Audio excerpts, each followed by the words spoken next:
Qué gozo poder estudiar la palabra de Dios. Quiero pedirles que me acompañen al Evangelio de Marcos, capítulo 1, y vamos a leer los versículos del 14 al 20. Marcos, capítulo 1, versículos del 14 al 20. He puesto por título a este sermón la inauguración del reino, el reino de Dios aquí en la tierra. Dice así el versículo 14.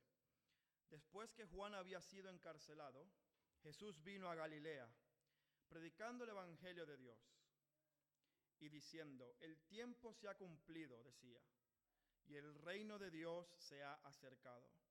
Arrepiéntanse y crean en el evangelio. Mientras caminaba junto al mar de Galilea, vio a Simón y a Andrés, hermano de Simón, echando una red en el mar porque eran pescadores. Y Jesús les dijo: vengan conmigo y yo haré que ustedes sean pescadores de hombres. Dejando al instante las redes, ellos lo siguieron. Yendo un poco más adelante, Jesús vio a Jacobo, el hijo de Zebedeo, y a su hermano Juan, los cuales estaban también en la barca remendando las redes. Al instante los llamó, y ellos, dejando a su padre Zebedeo en la barca con los jornaleros, se fueron con Jesús. Vamos a orar. Amado Padre, nos acercamos ahora a tu palabra con un corazón humilde para ser instruidos por ti. Te rogamos, mi Dios, que tu Santo Espíritu ilumine nuestras mentes para poder comprender aquello que tú tienes que decirnos hoy.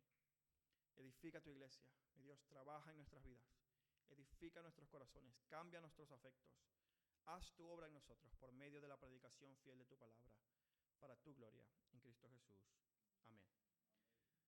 Todos los grandes imperios de la historia se han levantado por medio de la lucha, por medio de la guerra, la batalla y el derramamiento de sangre. Desde Alejandro Magno, pasando por César, Napoleón y todos los imperios de este mundo se han forjado a base de lucha, a base de guerra, a base de imponer su dominio por medio de la fuerza militar en otros territorios. Y uno pensaría que esto es algo únicamente de la antigüedad, algo que uno solamente leería en los libros de historia. Pero en nuestros tiempos modernos tenemos el ejemplo de Gaza y de Crimea, donde estamos viendo también el uso de la fuerza para poder apoderarse de un territorio concreto. Siempre todo reino humano usa la violencia, la astucia, la estrategia militar para poder hacerse cargo o con el dominio de un territorio. Pero cuando nosotros llegamos a Marcos capítulo 1, versículos 14 y 15, la Biblia nos habla de un reino. Nos habla de un reino poderoso, pero nos habla de un reino muy distinto al que nosotros podemos imaginar. Jesús dice en el versículo 15 que el tiempo se ha cumplido y el reino de Dios se ha acercado. Pero como veremos en nuestro texto, a diferencia de los imperios humanos, el reino de Dios se establece no a través de la estrategia militar, ni del poder, ni la estrategia política. El reino de Dios se establece a través de la predicación fiel del evangelio. No avanza con el poder de las armas, avanza con el poder de la Escritura. El evangelio de Marcos menciona el concepto del reino de Dios de una forma directa 14 veces en su evangelio. De hecho, podríamos decir que Marcos quiere presentarnos a Jesús como el Hijo de Dios y por lo tanto como el Rey eterno. Él nos invita a formar parte de su reino. Y esto es lo que estos pasajes nos muestran. Este Hijo de Dios ha llegado a la tierra a inaugurar con su autoridad el reino de Dios aquí en la tierra y extiende una invitación a todo aquel que quiera escuchar para formar parte de este reino. Por eso nuestro argumento en esta mañana es que el Hijo te invita a formar parte de su reino. Y vamos a ver que el pasaje en primer lugar nos muestra cómo ocurre esta inauguración del reino de Dios para luego mostrarnos el llamado que se hace para formar parte del reino de Dios. Y quiero invitarte a que leas conmigo nuevamente los primeros dos versículos. Marcos 1, 14 y 15, donde el evangelista nos va a mostrar cómo ocurre esta inauguración del reino de Dios. Dice así el versículo 14. Después que Juan había sido encarcelado, Jesús vino a Galilea predicando el evangelio de Dios. Versículo 15. El tiempo se ha cumplido, decía, y el reino de Dios se ha acercado. Arrepíntanse y crean en el Evangelio.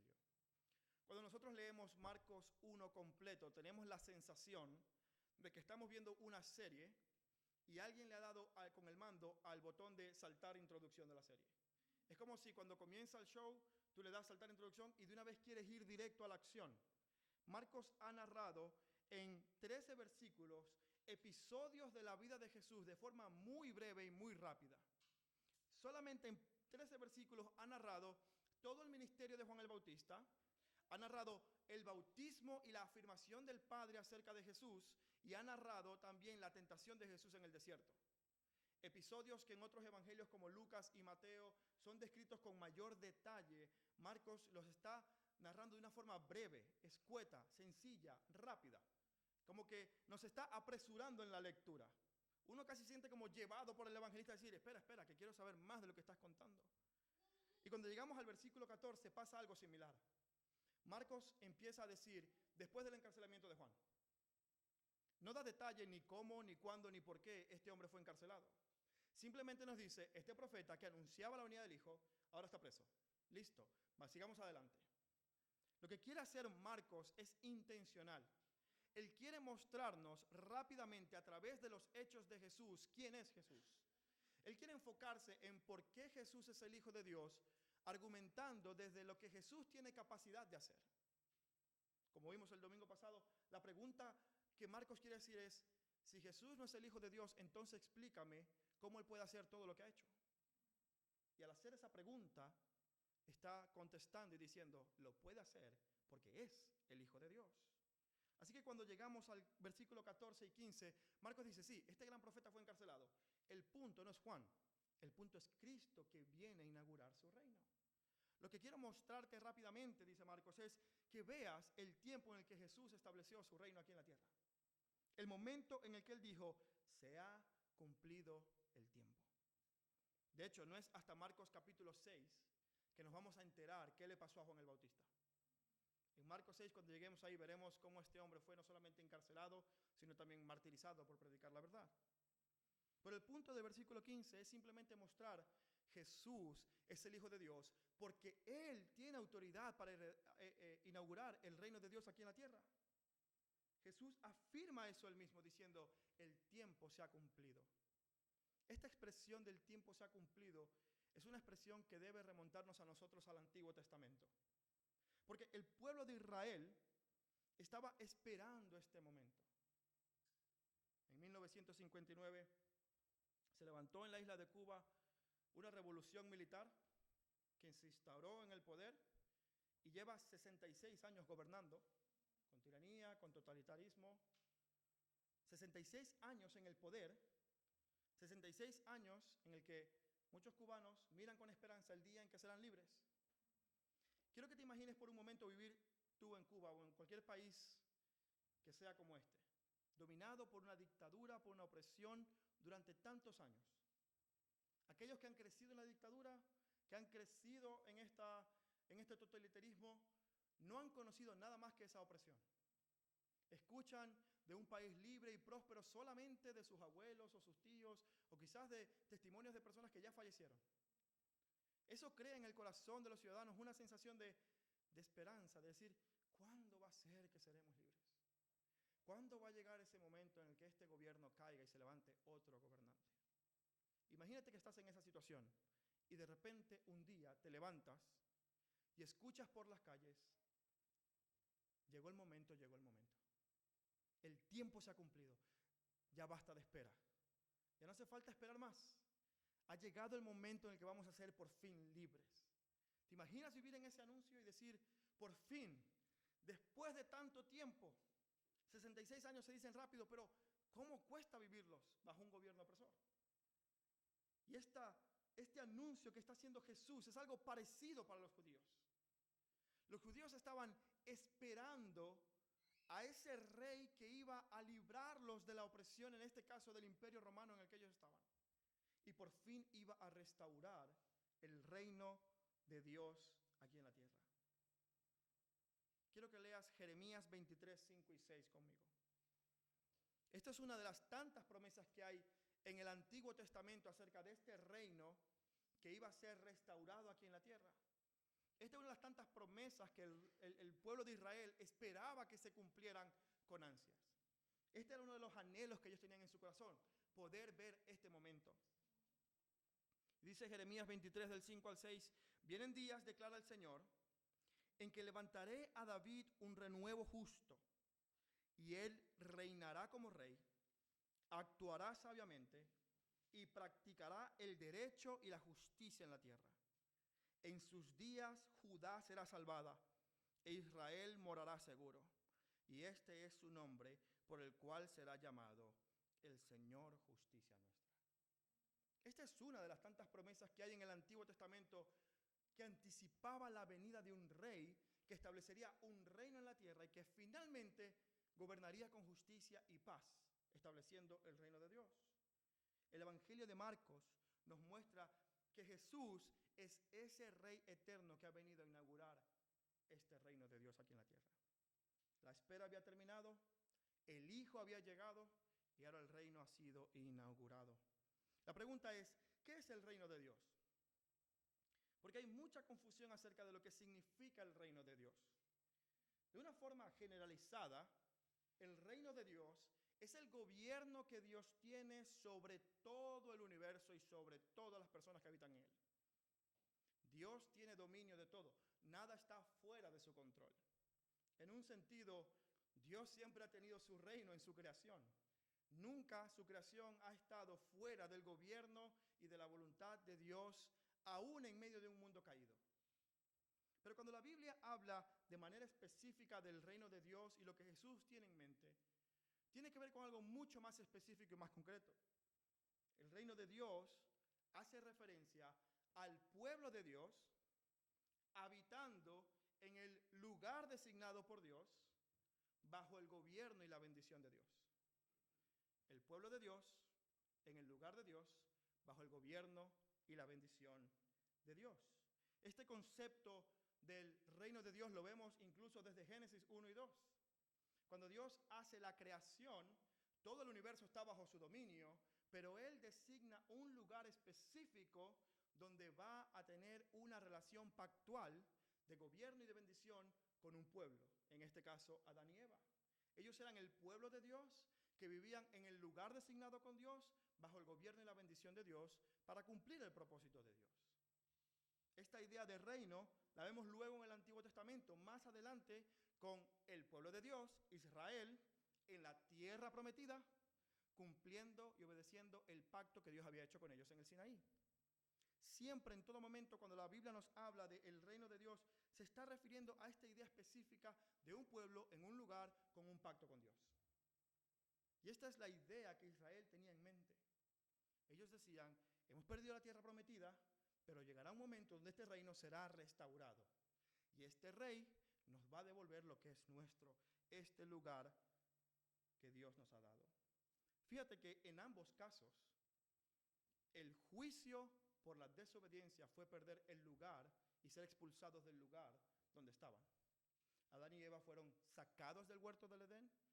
Israel fue llevado cautivo de la tierra prometida. En ambos casos fue la desobediencia y faltar al pacto que había con Dios, aquello que trajo juicio sobre este pueblo de Dios. Y en el pueblo de Israel había un reino político que se perdió. Esta figura del reino de Dios se veía de forma clara en una nación que tenía un gobierno político, una teocracia. Una teocracia es simplemente un sistema de gobierno donde es la ley de Dios la que regula el país. Hay democracias, hay distintos tipos de gobierno. El pueblo de Israel vivía con Dios como su rey. De hecho, en 1 Samuel, cuando ellos le piden un rey a Samuel, Dios les dice, no te están rechazando a ti, me están rechazando a mí, porque no quieren que yo gobierne sobre ellos.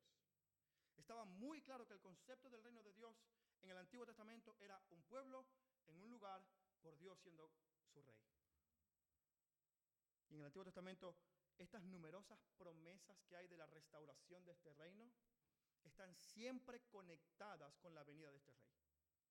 Toda promesa que leemos de salvación, la gran mayoría de ellas que leemos de salvación y restauración de Israel, estaban siempre conectadas con como lo que vimos en Jeremías 23.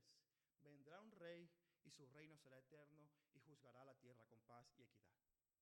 Constantemente. Ese pacto davídico en el que Dios le había prometido a David un rey, un descendiente de él, que reinaría por siempre, estaba tan vivo en la mente de los judíos que cuando Jesús dijo, ha llegado el reino de Dios, ellos ya sabían a qué estaba haciendo referencia. Era ese momento en el que por fin íbamos a tener libertad e íbamos a regresar a este pacto con Dios en el lugar de Dios, siendo el pueblo de Dios. Sin embargo, en el Nuevo Testamento pareciera que la idea del concepto de Dios cambia. De hecho, no cambia en esencia, pero cambia en la forma en cómo se manifiesta el reino de Dios. Verás, el Nuevo Testamento sigue manteniendo los mismos elementos bíblicos del pueblo del reino de Dios. Un pueblo en un lugar con un pacto con Dios. Siempre es exactamente lo mismo. Cuando estemos en Apocalipsis, cuando ya llegue el final de los tiempos, seremos el pueblo de Dios en el lugar de Dios, viviendo en un pacto eterno con Dios. Siempre se mantienen estos mismos elementos. Sin embargo, la diferencia que existe en el Nuevo Testamento es que esta teocracia ya no era política. Este gobierno de Dios ya no era un reino físico, no es un reino político, no es un gobierno, no es un país. La teocracia de la que el Nuevo Testamento habla, el reino que es establecido con la venida de Jesús, es la teocracia en el corazón de los creyentes. Es decir, el gobierno que Dios tiene por medio de su palabra en el corazón de aquellos que han decidido aceptarlo como Señor y Salvador. El reino de Dios ya no viene para establecerse en un país, viene para establecerse en nuestros corazones. Dios ya no viene con un rey físico, viene a gobernar en nuestro ser con su palabra y su espíritu. Esto es lo que los judíos no entendieron acerca de Jesús. Él es el rey, pero la forma de gobierno que ellos querían no era la que Dios ofrecía. Ellos querían el lugar de Dios y la bendición de Dios, no querían el gobierno de Dios. Ellos querían la nación, el país, el imperio, el reino establecido, la bendición, la tierra prometida, pero no querían que Dios gobernara en sus corazones. Por eso, cuando ellos ven a un rey que viene a salvarlos de su pecado, lo rechazan, porque lo que quieren es ser salvados del imperio de Roma. No entienden cuál es el verdadero peligro que ellos están enfrentando como nación. No entienden cuál es el verdadero problema que tiene el pueblo de Dios. Y déjame decirte algo, amado hermano y hermana. Tu problema no es un partido político, no es una nación, no es un jefe. Nuestro problema es nuestro pecado. Porque nuestro reino, al igual que el del Señor, no es de este mundo. No es en este mundo donde tú y yo vamos a vivir en el reino de Dios consumado, sin maldad, sin pecado, sin dolor y sin aflicción. No es aquí. Eso viene después. Ya ha sido inaugurado el reino, pero no ha sido consumado hasta la segunda venida del Señor. De manera que Jesús lo que tiene en mente es decir, este reino, este tiempo que ustedes están esperando, ya ha llegado. Yo como hijo de Dios, como rey y autoridad sobre todas las cosas, tengo el poder y la decisión de inaugurar este reino. Su llegada es la llegada del reino. La llegada del rey es la inauguración del reino. No se pueden separar una cosa de otra. Y al mostrarnos eso, Marcos está diciendo, ¿ves? Este es el Hijo de Dios. La prueba es que al fin el reino de Dios ha llegado. Se acabaron todas las esperas. La promesa del Antiguo Testamento se cumple en la persona de Jesucristo. Y esto es lo que nos está diciendo el Evangelio de Marcos. Pero lo que vemos a continuación no es solamente la inauguración de este reino. Marcos luego nos dice cómo nosotros podemos pertenecer a este reino. Yo, como saben, soy de Venezuela. Tenemos ya 11 años viviendo aquí en España. Tuvimos que pasar un proceso de inmigración, tuvimos que entregar documentación, seguir un proceso legal para poder tener nuestra residencia y luego nuestra nacionalidad. Ahora yo soy parte del reino de España. Gracias a Dios.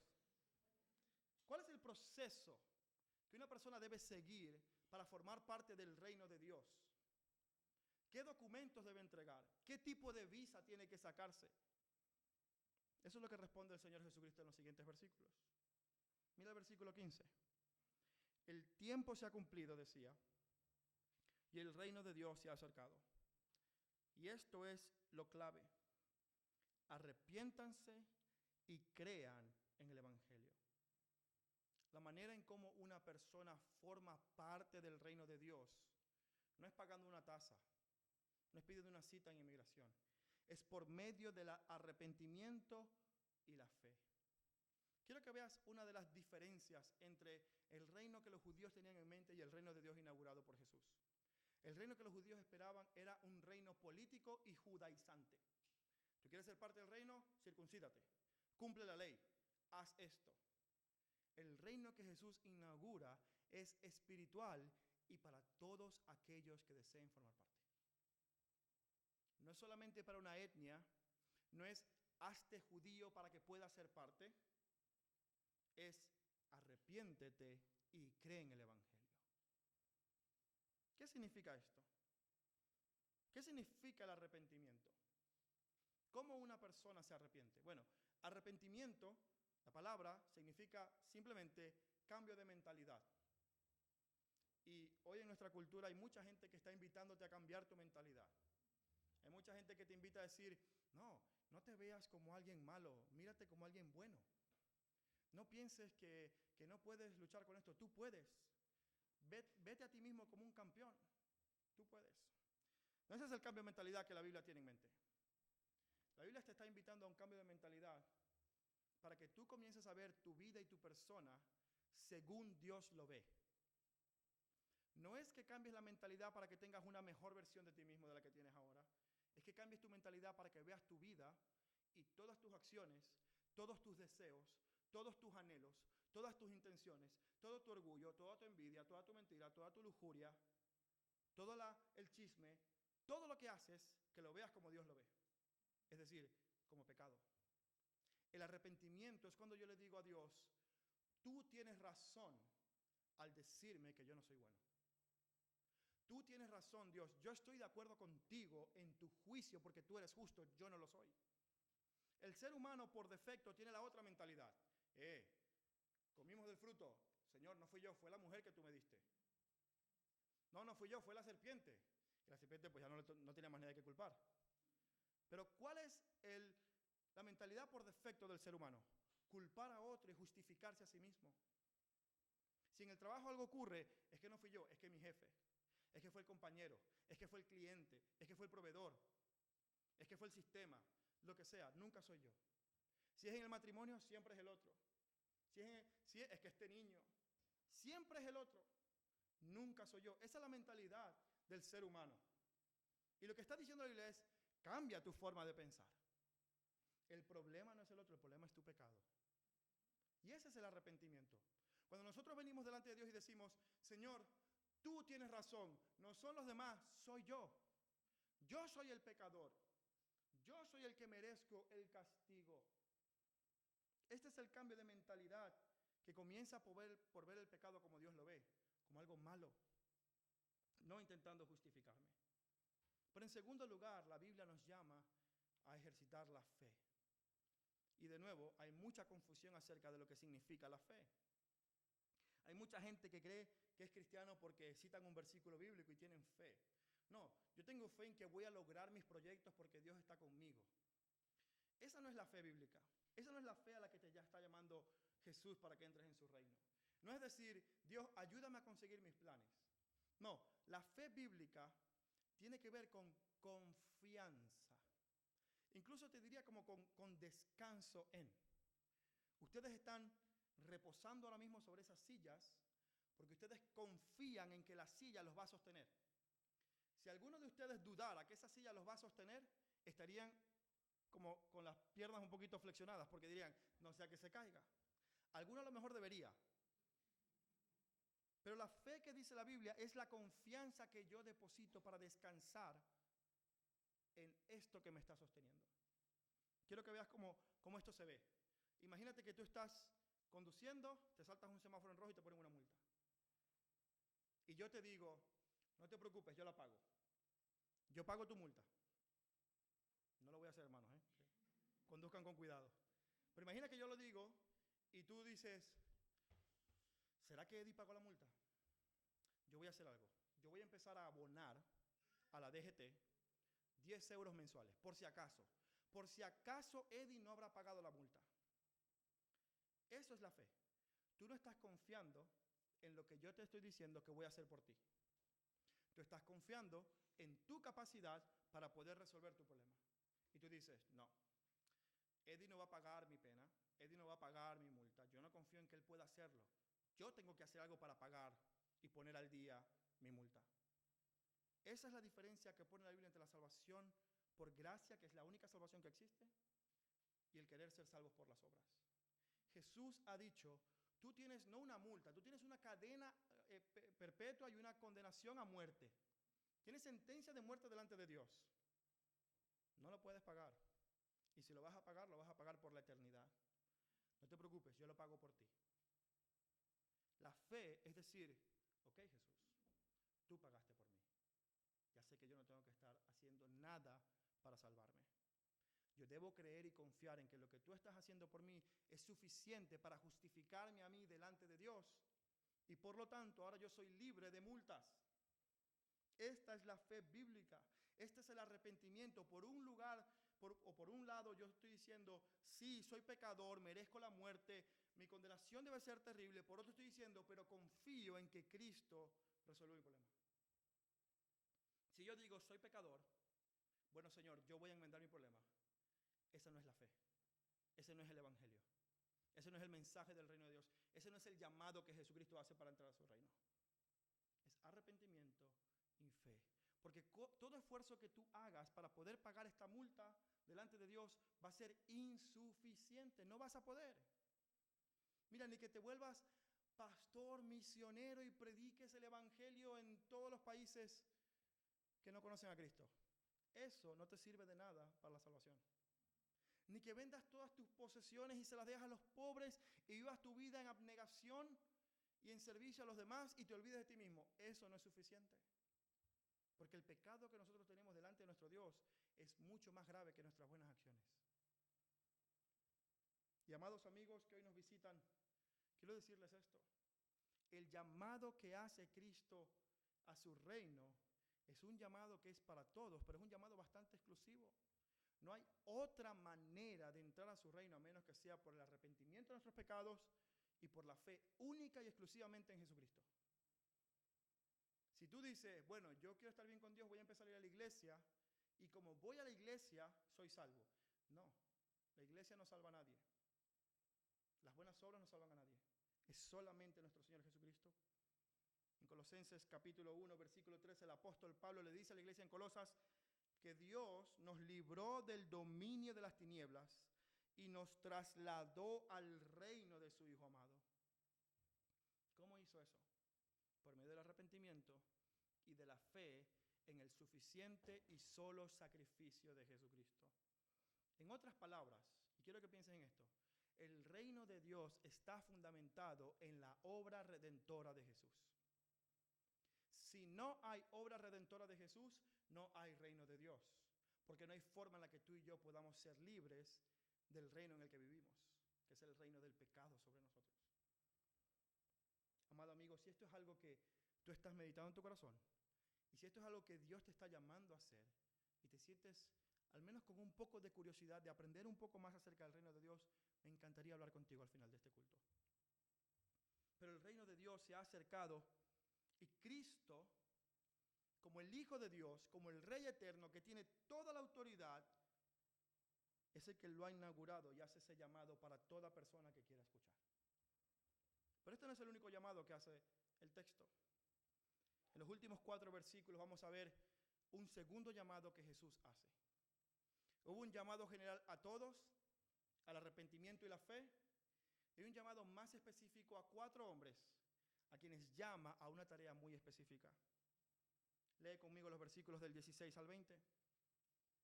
Mientras caminaba junto al mar de Galilea, vio a Simón y a Andrés, hermanos de Simón, echando una red en el mar porque eran pescadores. Y Jesús les dijo, vengan conmigo y yo haré que ustedes sean pescadores de hombres. Dejando al instante las redes, ellos lo siguieron.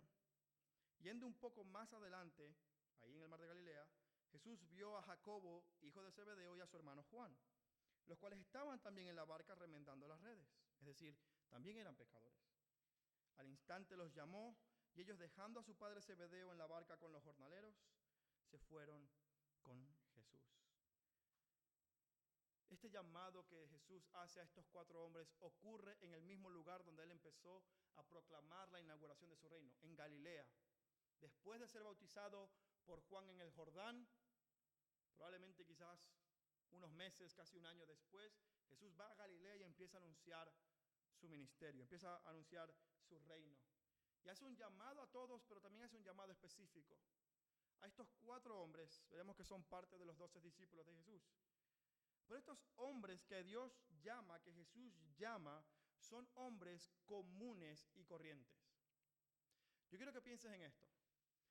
Si tú eres un rey o una reina y quieres establecer tu reino, quieres extender tu dominio, ¿a quién vas a llamar para que trabaje contigo? ¿A los más fuertes? ¿A los más inteligentes? ¿A los más sabios? ¿A los más hábiles? ¿A los más capacitados? Vamos a bajarlo un poco. Supongamos que tú tienes tu propia empresa y tú quieres extender tu negocio. ¿A quién vas a llamar? A aquellos que tienen más experiencia en los negocios, aquellos que tienen más habilidad para vender. Es decir, tú vas a buscar un tipo de persona para que por sus habilidades, por sus características, te permita extender tu reino. Ahora piensa en esto. El rey del universo, que tiene todo poder y autoridad, quiere extender su reino aquí en la tierra. ¿Qué tipo de personas crees tú que él debería llamar para que fueran aquellos que trabajen para su reino? Tú pensarías, pues, a los teólogos, a los doctores de la ley, a los fariseos, aquellos que conocen con lujo de detalles cómo, cuándo y dónde se debe cumplir la promesa del Antiguo Testamento. Aquellos que tienen experiencia predicando y enseñando.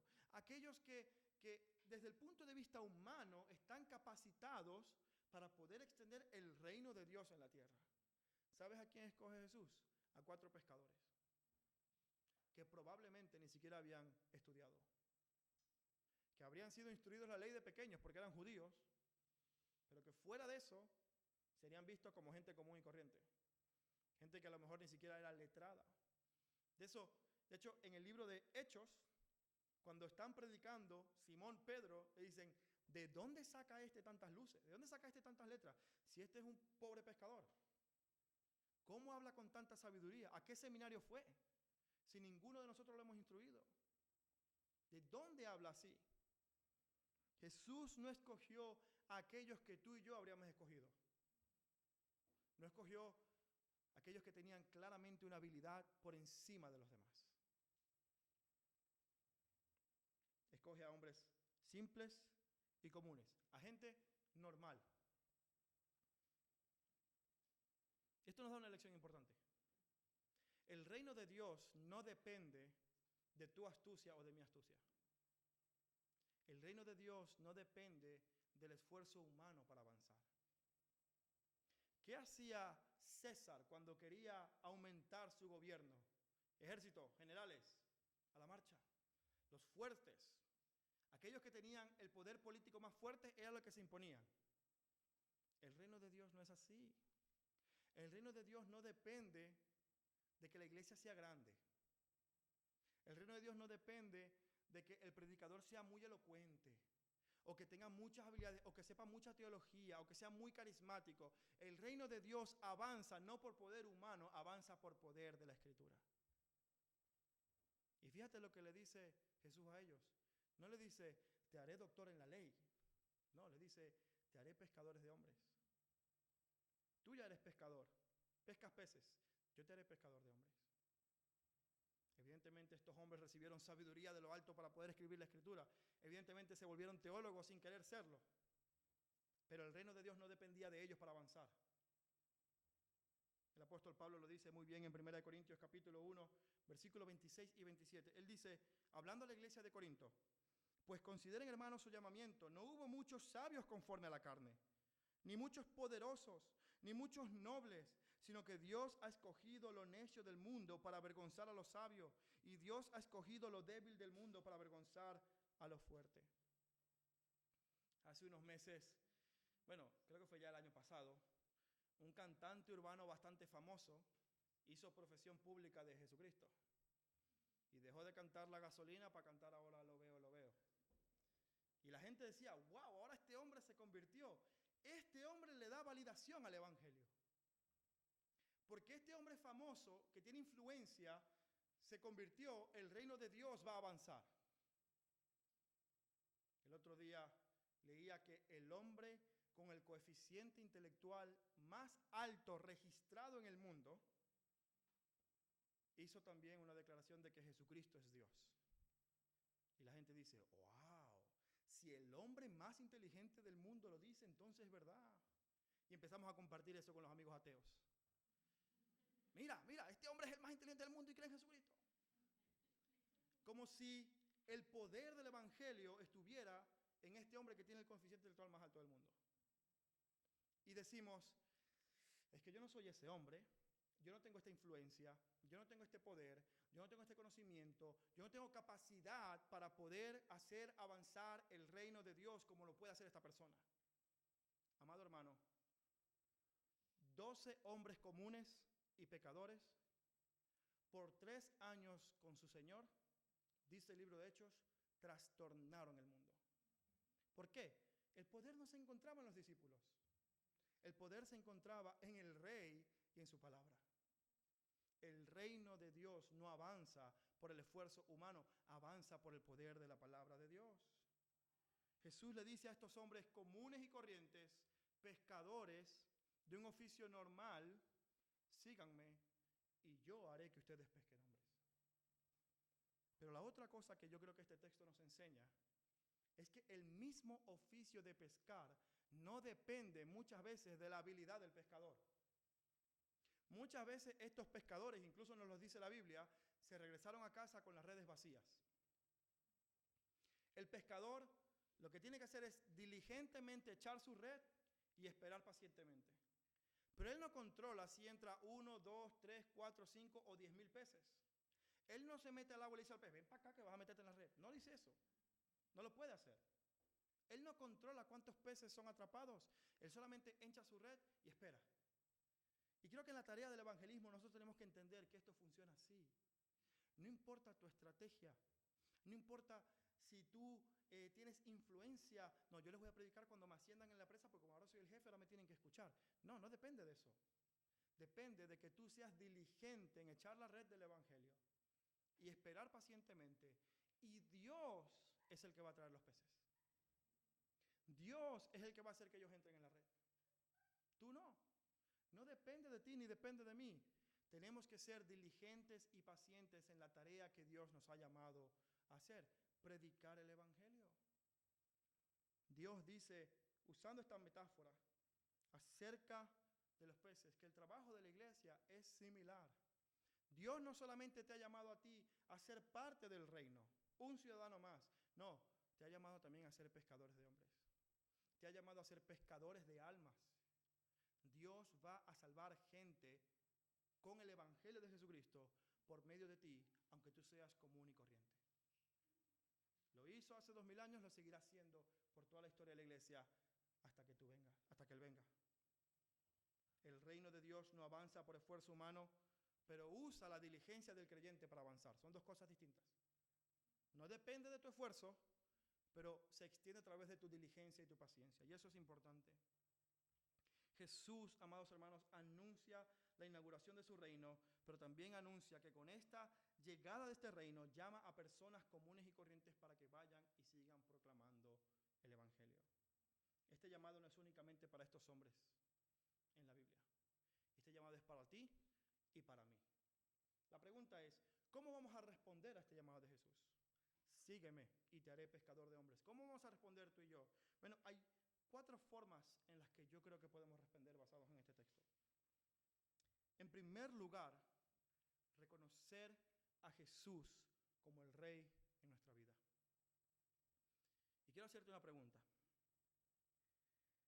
¿Tiene Cristo el poder y la autoridad para demandar de ti? Escucha bien la palabra, demandar, no pedir, no solicitar, no sugerir, demandar como rey. ¿Tiene Jesús el poder y la autoridad para demandar de ti completa lealtad y obediencia? En un reino, los súbditos no le sugieren al rey lo que tiene que hacer. Los súbditos escuchan y obedecen. Y esto puede ser una imagen, obviamente, que nos cause mucho ruido, porque los reyes humanos son opresores y abusivos. Pero el Rey eterno no es así. La promesa que leíamos en Jeremías dice que Él reina con justicia y con paz, con equidad. El reino de Jesús, Él dijo, venid a mí porque mi yugo es ligero. Mi carga no es pesada comparada con la carga del pecado y de todo el yugo en esclavitud en el que tú estás. El reino de Jesús es mucho más ligero que el reino del pecado, solamente que tú y yo no somos conscientes de eso. Pero Jesús, si Él es el Rey de tu vida, debería tener completa autoridad y poder para demandar de ti completa lealtad. Policarpo, uno de los mártires en la iglesia, estaba atado siendo quemado. Y le decían, pero niega a Jesucristo. Y él dijo, mi rey nunca me ha tratado a mí mal. Mi rey solo ha sido bueno conmigo. ¿Cómo voy yo a negarlo ahora? Quémame. ¿Tiene Jesús la autoridad y el poder para demandar de ti completa lealtad y obediencia? Quiero decirte cómo Jesús hace eso, por medio de su palabra. Tú puedes decir, Jesús es mi rey, Jesús es tu rey. ¿Cuántas veces lees la Escritura para saber lo que tu rey espera de ti? ¿O es que tú estás viviendo para tus propios deseos y objetivos en vez de los deseos y objetivos de a quien llamas tu rey? ¿Tu vida es tuya o es de Jesucristo? ¿Quién es el rey en tu vida? ¿Tú o el Señor? En primer lugar, debemos reconocer a Cristo como el rey, si es que yo pertenezco a su reino. En segundo lugar, debo entender que el reino de Dios no es físico, es espiritual. Y hay muchas iglesias que por ahí están intentando dominar espacios de la cultura. No, la iglesia tiene que estar en la política. Bueno, sí, nosotros creemos que los cristianos deben estar en todas las esferas de la sociedad para hacer luz, pero no porque eso vaya a hacer que el reino de Dios se establezca en la tierra. El reino de Dios no es físico, es espiritual. No es un país cristiano. Los cristianos no deberíamos estar anhelando tener un país cristiano. ¿Tú quieres ver un país cristiano? Mira la iglesia. La iglesia debería ser el país cristiano en el que tú quieres vivir. Deberíamos ser eso. El reino de Dios es el pueblo de Dios en el lugar de Dios, bajo el gobierno de Dios. ¿Cuál es el lugar de Dios en el tiempo en el que estamos? La iglesia. No es el Edén, no es Israel, es este lugar. Nosotros unidos como su pueblo.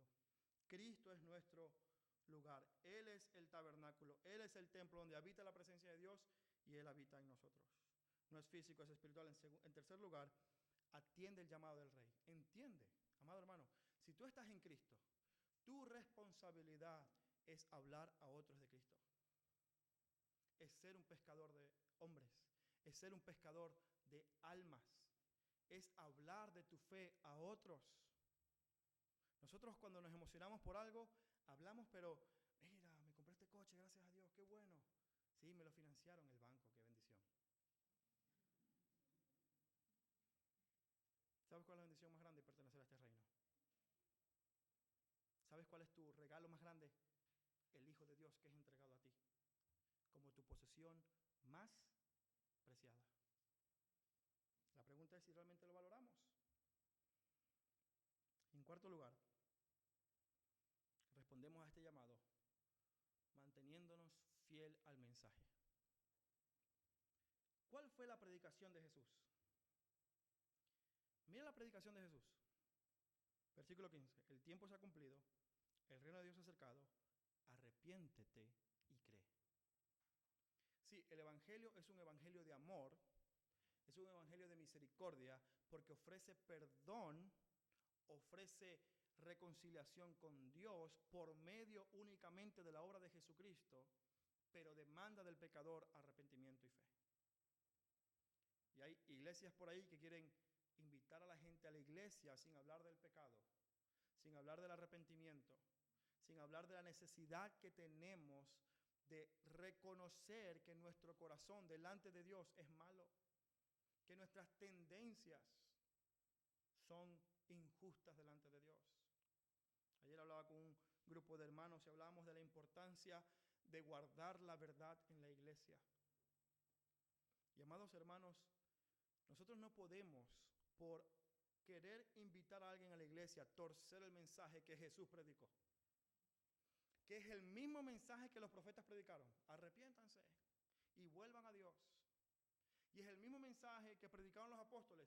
Arrepiéntanse y crean el evangelio. Y es el mismo mensaje que nosotros debemos predicar. ¿Qué le dijo Pablo a Timoteo? Este tesoro que me has encomendado te lo doy a ti. Te encargo ahora a ti la predicación de este mensaje. Ahora ve y hazlo fielmente. La predicación que Jesús ha hecho es la predicación que la iglesia debe mantener hasta que Él vuelva. Y es este rey con su poder el que hará que aquellos que Él va a salvar escuchen y vengan a este lugar. Amén. La historia de la redención en la que nos encontramos es el Hijo de Dios llegando a este mundo, inaugurando su reino espiritual y avanzando por el poder de su palabra. Vamos a orar. Amado Padre, te damos muchas gracias por tu palabra y bendecimos tu nombre. Porque nosotros, por tu pura gracia, ahora pertenecemos a este reino. Mi Dios, yo te ruego que realmente vivamos como si Jesús realmente fuera nuestro Rey. Que no seamos engañados pensando que porque cantamos o venimos o hacemos, pertenecemos a este reino, cuando nuestro corazón es gobernado por nosotros mismos. Yo te ruego que nos guardes y nos cuides de ese engaño, donde perseguimos nuestros propios objetivos y te usamos a ti como un amuleto para que cumplas nuestros deseos, sino que realmente entendamos que el reino es tuyo, que tú eres el rey y que nosotros debemos apreciar tu reino más incluso que nuestra propia vida. Ayúdanos a entender, Señor, que el martirio no ocurre cuando te quitan la vida en este mundo, sino cuando diariamente morimos a nosotros mismos, a nuestros deseos, a nuestras pasiones, a nuestro yo, para que Cristo crezca como Rey en nosotros. Padre, y te ruego, avanza tu reino por el poder de tu palabra. Nuestra confianza es esta. Echamos la red y tú traerás los peces. Te pedimos todas estas cosas en el nombre glorioso de tu Hijo Jesucristo. Amén.